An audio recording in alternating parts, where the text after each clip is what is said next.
Salut et bienvenue dans cette autre vidéo dédiée à l'apprentissage du logiciel comme sol multiphysique.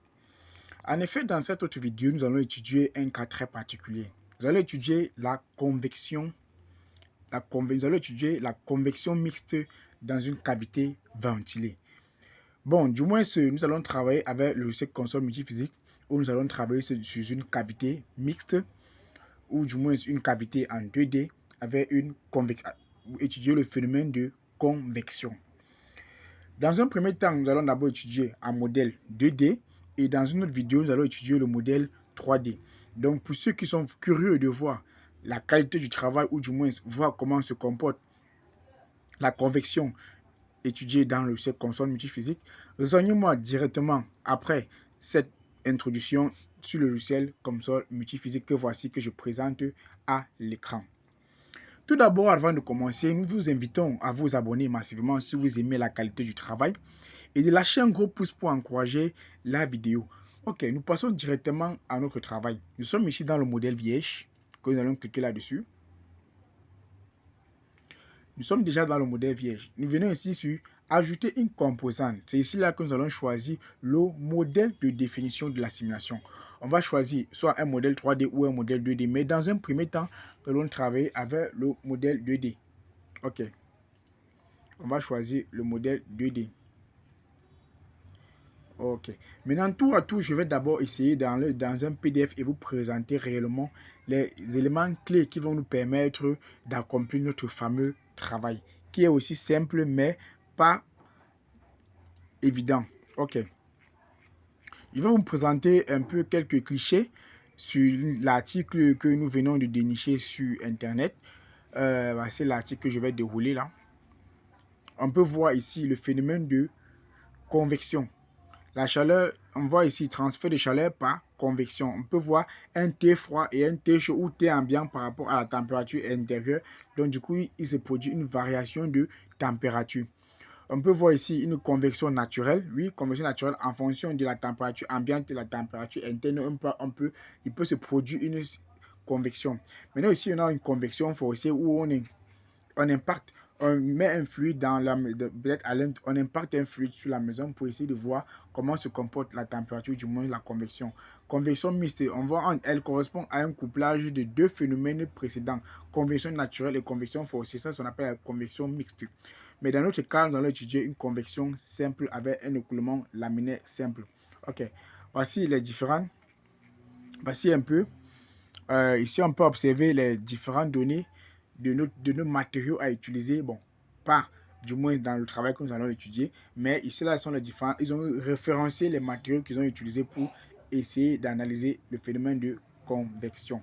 Ok, je vais juste montrer la figure auquel nous pouvons nous référer pour lancer notre fameuse simulation sur le logiciel console multiphysique. On va se référer à ce petit modèle où on va définir une entrée d'air et une sortie d'air. Donc, on va dessiner un modèle en 2D où on va définir les différentes parois, température, T chaud et T froid. On va définir T chaud et T froid et on va définir une entrée et une sortie. Vous voyez aussi que le schéma n'est pas assez compliqué comme nous travaillons en 2D. Donc, voici réellement ce que nous allons représenter. Bon, je ne sais pas s'ils ont détaillé un peu plus ça plus bas. On ne va pas mettre le milieu poreux. Non, on ne va pas l'insérer. On va se contenter de travailler juste dans un milieu description, d'une description aussi simple que ça pour expliquer le TC chaud et le T froid et mettre les enceintes à diabatique comme vous pouvez le constater. Ok, tout de suite directement nous passons à le logiciel comme ça multiphysique pour essayer de débriefer ce que nous venons de vous présenter comme travail à faire. Ok, nous arrivons ici au logiciel comme ça multiphysique.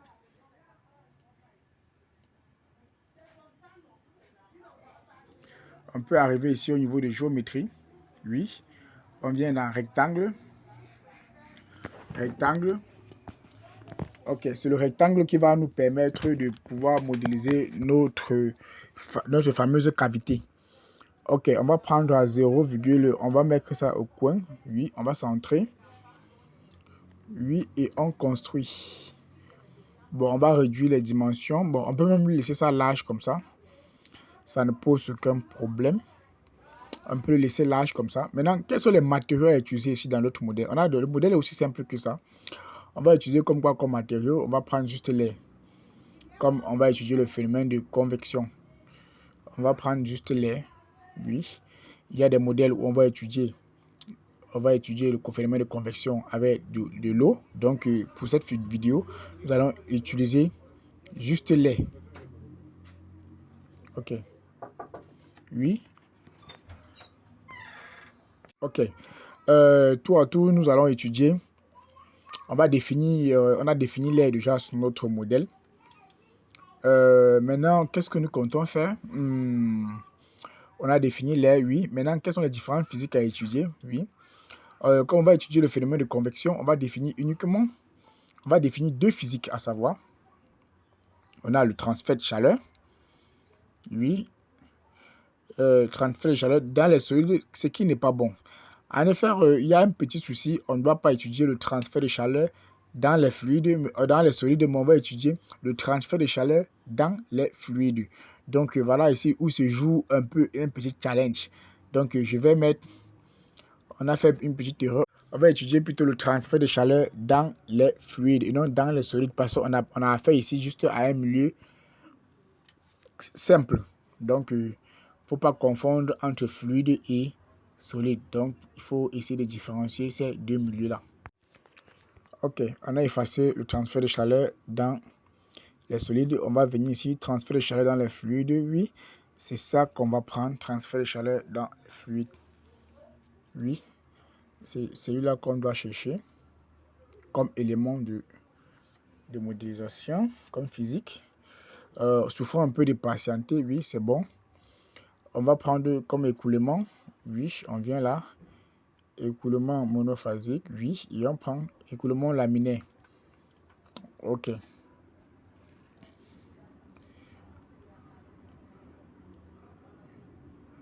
Voilà les différents écoulements. Souffrant un peu de patienter que ça s'affiche.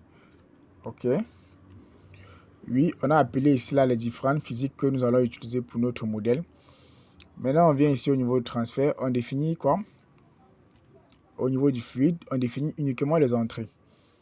On vient dans frontière ici, que voici. On appelle le flux. Oui. On vient dans frontière, on appelle l'écoulement entrant. Oui. Et on vient toujours dans frontière, on appelle l'écoulement sortant. Oui. On vient toujours ici dans frontière, on appelle les différentes températures. Oui. Température T chaud. Oui. Et la température T froid. Bon, on appelle d'abord, on va définir toutes ces choses après. Ok. Le flux de chaleur. On va définir le flux de chaleur sur toute la frontière. On va isoler ces deux parois comme le dit dans l'article. Oui, ces deux parois sont isolées. On va définir un flux de chaleur convectif. Oui, comme l'énoncé le dit. On va définir le coefficient d'échange à 20 Kelvin. 20 watts par mètre Kelvin. Oui. Et je pense que c'est tout. Maintenant, on vient ici au l'écoulement. Au niveau de l'écoulement, on définit l'écoulement entrant, que voici ici en bas. On vient ici au niveau de l'écoulement sortant. On définit l'écoulement sortant ici en haut. Oui. On vient ici au niveau de la température 1. Température 1 que voici. On va définir la température ici à 208 Kelvin. Oui, on définit la température T2, T chaud que voici ici en haut. T chaud que voici ici en haut à 309 Kelvin. 309 Kelvin. Oui, on en a fini avec le transfert de chaleur dans les fluides. Maintenant, on vient ici au niveau de l'écoulement. Oui, on vient dans frontière. On définit l'entrée.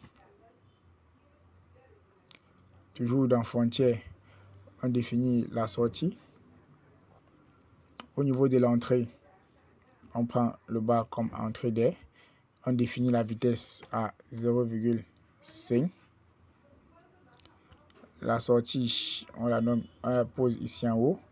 Et on laisse statique, non. On laisse une pression totale, oui. Pression moyenne et pression normale et pression totale. Ok. Je pense qu'on a défini presque tous les éléments. Maintenant, on va définir l'étude. On vient ici au niveau de l'étude. On définit notre étude. On va prendre dans un premier temps. Dans un premier temps, on va définir une étude stationnaire. On va le définir en étude stationnaire pour un premier temps.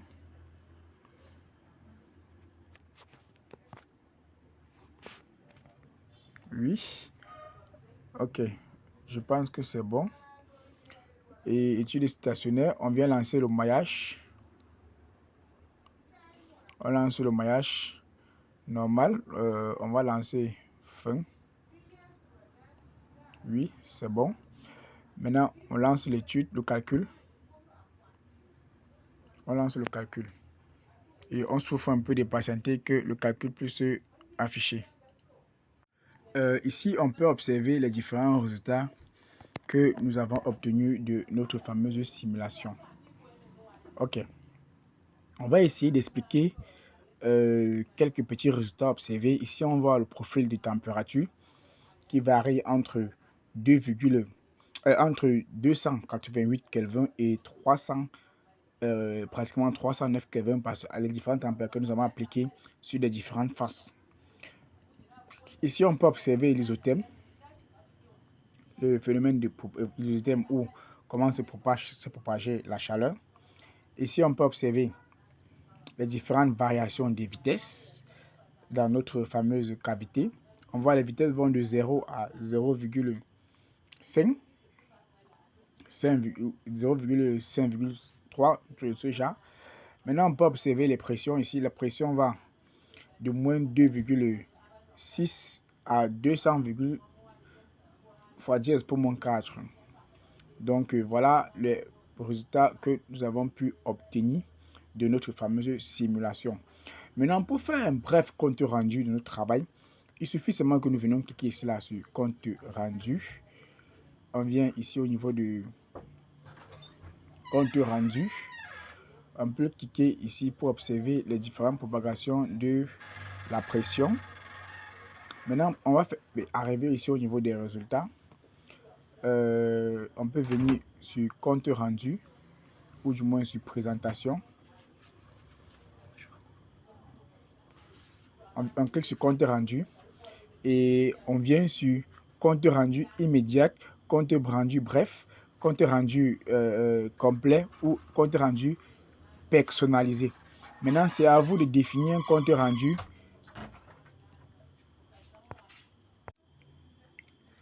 Ok, ici on peut observer les différents résultats. Comme je parlais tantôt, on vient ici sur compte rendu. On clique sur compte rendu. On vient sur compte rendu complet. Quand on clique sur compte rendu complet, maintenant on vient sur générer ou générer prévisualiser tout. On passe sur prévisualiser tout. On va observer comment ça va s'afficher.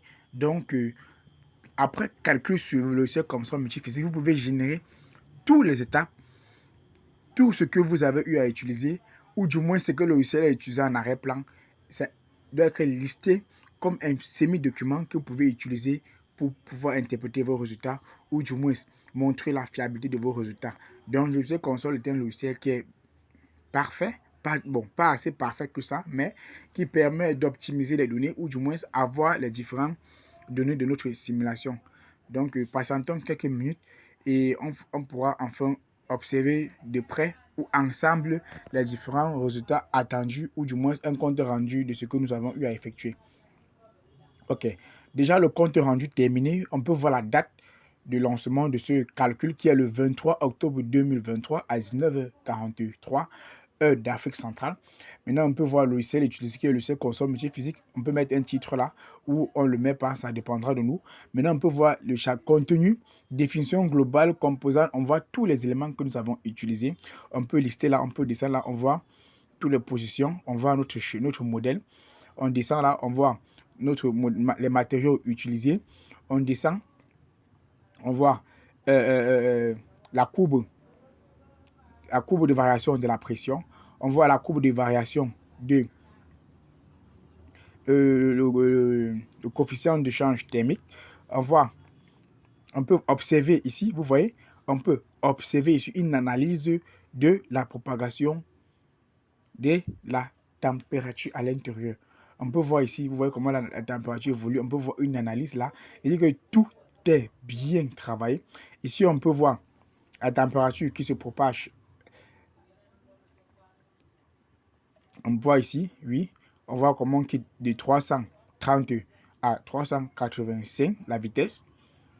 Ici, on peut voir les différents courbes. En fait, tout ce qui nous a permis à l'obtention de notre fameuse, de nos différents résultats ont été listés dans ce compte rendu que je suis en train de dérouler. On peut arriver ici au niveau, on peut voir ici, on peut arriver ici, on voit les différentes équations physiques utilisées. Regarde, regardez, on voit les équations physiques utilisées. Voilà les physiques qui ont été utilisées. On voit ici au niveau de la section fluide, on peut avoir les équations. On peut dérouler là. On voit les différentes équations mathématiques qui ont été utilisées. Vous voyez. Donc, le logiciel comme ça, multiphysique, est un logiciel vraiment qui permet de détailler tous ces éléments. Ok.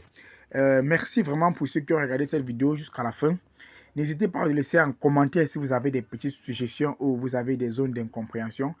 Cette chaîne est là pour vous orienter, pour vous guider et pour vous accompagner. Merci et à notre prochaine vidéo.